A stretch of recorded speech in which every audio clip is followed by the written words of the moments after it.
Evet, şu anda Şolma Yaylası'ndayız. Kampımızın 3. günündeyiz. Şu an tarhana yapacağız. Küçük bir içimiz ısınsın. Evet, Muhittin abiciğimiz meşhur klasik Kloksiyener'i bir çakmağı var. Kendisi zaten şimdi bahsedecektir.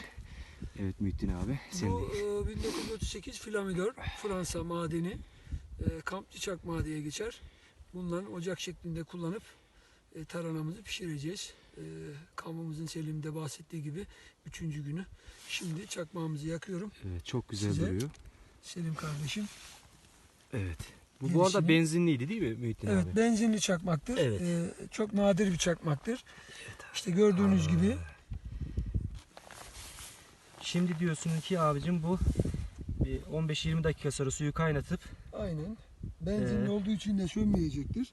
evet. Evet, çok güzel. Koleksiyonluk bir çakmak. Gerçekten şu anda 83 keyfini yıllık.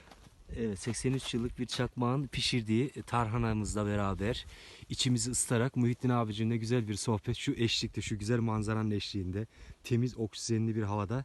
Düşünsenize, insanlar pandemide şu anda 4 gün kapalı ve evde 4 duvar arasında hapiste dururken biz bir şekilde bu şekilde bu doğaya gelip burada vakit geçirmeyi başardık. Arkadaşlarımızdan ve dostlarımızdan gerçekten çok sağ olsunlar. Çok teşekkür ediyoruz. Şimdilik bu kadar. Tekrardan devam edeceğiz.